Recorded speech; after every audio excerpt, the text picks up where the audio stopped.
Depuis combien de temps exercez-vous ce métier? Depuis 11 ans.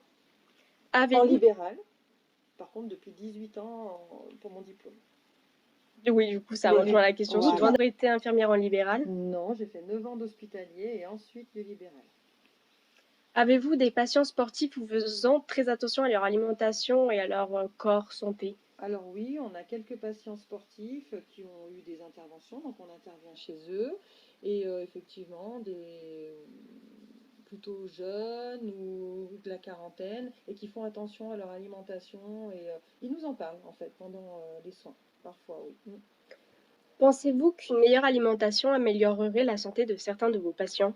Oui, pour certains patients, notamment qui sont en surpoids, mais qui ne s'en rendent pas forcément compte, ou qui ont peu d'éducation par rapport à l'alimentation et peu de connaissances. Oui.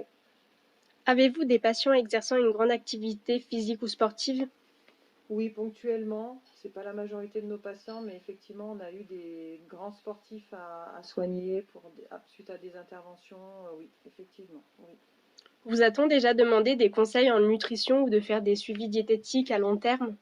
Alors, pour le suivi diététique à long terme, non, parce que souvent on est dans le conseil et si les gens veulent aller plus loin, effectivement, on peut donner une carte d'une collègue diététicienne ou nutritionniste, enfin voilà, tout dépend des cas.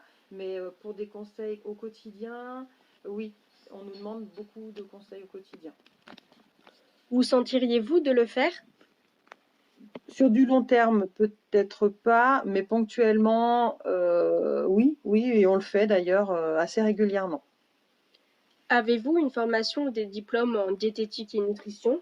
Alors, pas de diplôme en diététique et nutrition. Par contre, à l'école d'infirmière, on a effectivement un module sur la nutrition et sur la diététique, et on en reparle dans les différents modules que l'on voit, surtout au niveau de la cardio, au niveau endocrino. Oui, on a quand même cette formation-là.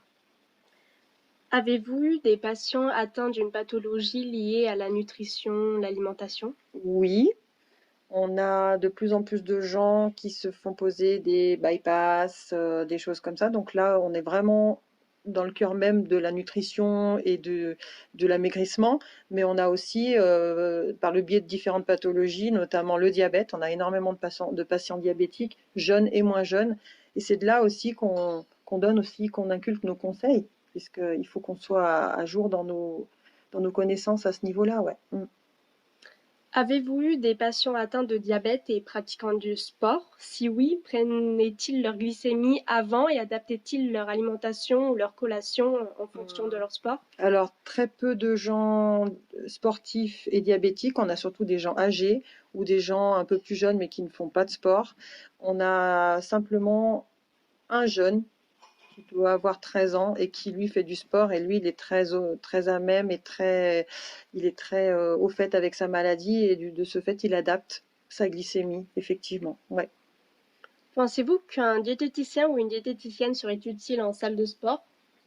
Oui, complètement. C'est quelque chose qui pourrait être vraiment utile et oui, qui pourrait aider, effectivement, parce que les gens n'ont pas, se prennent de mieux en mieux en charge au niveau alimentation, au niveau diététique, mais en salle de sport plus spécifiquement, je pense que ça serait une très bonne idée, et le public serait vraiment, je pense, intéressé pour ça. Oui. Cet entretien vous a-t-il mené à une question en particulier? Alors, non, pas pour le moment, mais je vous en ferai part si, si je me vient à l'idée. Non, pour le moment, non. Merci beaucoup. De rien.